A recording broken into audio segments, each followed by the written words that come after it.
ये कहानी एक लड़का और एक लड़की की है जिनकी जिंदगी की राह कुछ अजीब मोड़ों से मिलती है। आरव एक अमीर परिवार का लड़का था जो देश के सबसे बड़े यूनिवर्सिटी में पढ़ता था।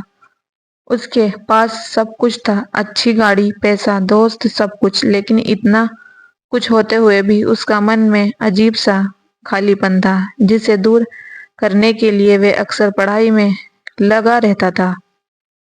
उसी यूनिवर्सिटी में एक गरीब परिवार की लड़की मीरा भी पढ़ती थी। उसका एडमिशन स्कॉलरशिप से हुआ था। पढ़ाई में वह आरव से 1 साल जूनियर थी। मीरा के पिता कॉलेज में सफाई का काम किया करते थे। मीरा अपने पिता के काम में बहुत कदर किया करती थी और अक्सर छुट्टी के बाद वह उनकी मदद भी किया करती थी। मीरा का सपना था कि वह पढ़ लिख कर अपने पिता का सपना पूरा करे। कैसे शुरू हुआ आरव और मीरा की प्रेम कहानी। मीरा की किताबें पढ़ने का बहुत ज्यादा शौक था।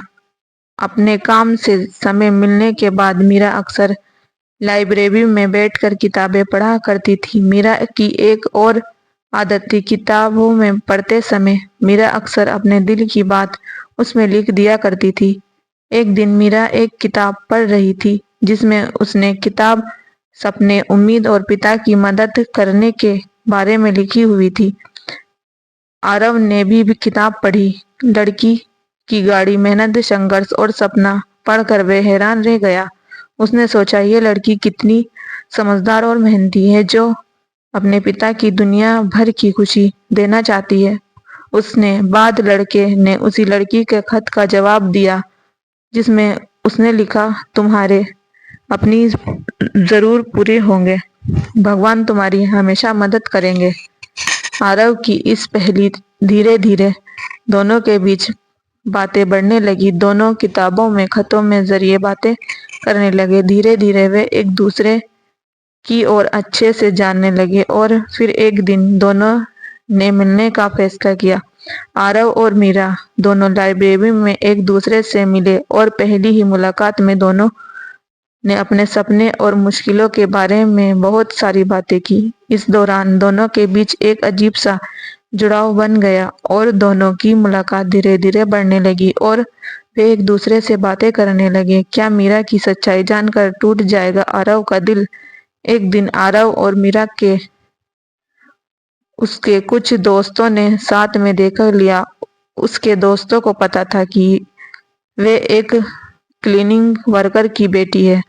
मीरा के जाने के बाद आरव के दोस्तों ने उससे कहा, आरव तुम्हें पता है जिस लड़की से तुम डेट कर रहे हो वो एक सफाई करने वाले की बेटी है और हमने तो कई बार उसे लाइब्रेरी में पोछा लगाते हुए देखा है। तुमने सोचा इतनी टाइट क्लास होगी, हमने लगा नहीं था। ये कहकर आरव के दोस्त उस पर हंसने लगे। मीरा की सच्चाई जानकर आरव को धक्का लगा, साथ ही उसने गुस्सा भी आया कि मीरा ने उसे अब तक क्यों नहीं बताया था। अब आरव का मन ही मन सोचने लगा, क्या एक लड़का और एक लड़की जिंदगी इतनी अलग अलग है, वे एक साथ रह सकते हैं। ये भी बड़े मीरा के सच्चे प्यार से बदलेगा आरव का मन। अगले दिन मीरा आरव मिलने आए, लेकिन मीरा ने देखा कि आरव उसके साथ अजीब सा व्यवहार कर रहा था। आरव के दोस्त उसे देखकर जिस तरह हंस रहे थे वे समझ चुकी थी कि उन्हें आरव को उसकी गरीबी के बारे में बता दिया है। मीरा ने आरव से कहा, तुम्हें लगता है कि मैं गरीब हूँ, लेकिन मैंने कभी अपनी गरीबी या स्थिति को अपनी पहचान नहीं माना। मैं वो नहीं हूँ जो नौकरी या मेरे परिवार की स्थिति से मुझे परिभाषित किया जाए। मेरी असली मेरे काम मेरा है, मेरी मेहनत है और मेरे सपने में। अब तुम्हें लगता है कि मेरा काम देखकर तुम डिसाइड करोगे कि तुम मुझे प्रेम करते हो या नहीं। शायद तुम मुझसे कभी प्रेम किया ही नहीं था। ये नेवले की प्रेम कहानी। सच्चाई की जीत हुई। मीरा की बात सुनकर आरव का मन पूरी तरह से बदल गया। उसने महसूस किया कि असली प्यार किसी चीज से नहीं बल्कि दो लोगों के दिलों से जुड़ा होता है। उसका दिल मीरा के लिए पूरी तरह से खुल चुका था। मीरा की सच्चाई और संघर्ष को उसे खुद अपनाने की ताकत दी। देखते ही देखते दोनों के बीच प्यार और गहरा हो गया। उन्होंने एक दूसरे को समझा और एक दूसरे के सपनों में अपना हिस्सा ढूंढा। आरव ने मीरा की मेहनत और समर्पण को देखा और मीरा ने आरव के ये सीखा कि प्रेम और सच्चाई सब कुछ होती है। ये एक ऐसा प्रेम था जो समाज की कंडीशन और भेदभाव से परे था। और इस कहानी की सच्चाई संदेश ये है कि प्यार ने कोई स्थिति मायने नहीं रखती, ना कोई पेश, केवल दिलों की सच्चाई और एक दूसरे के प्रति समझ और सम्मान महत्वपूर्ण है। Please follow me friends and subscribe me my channel.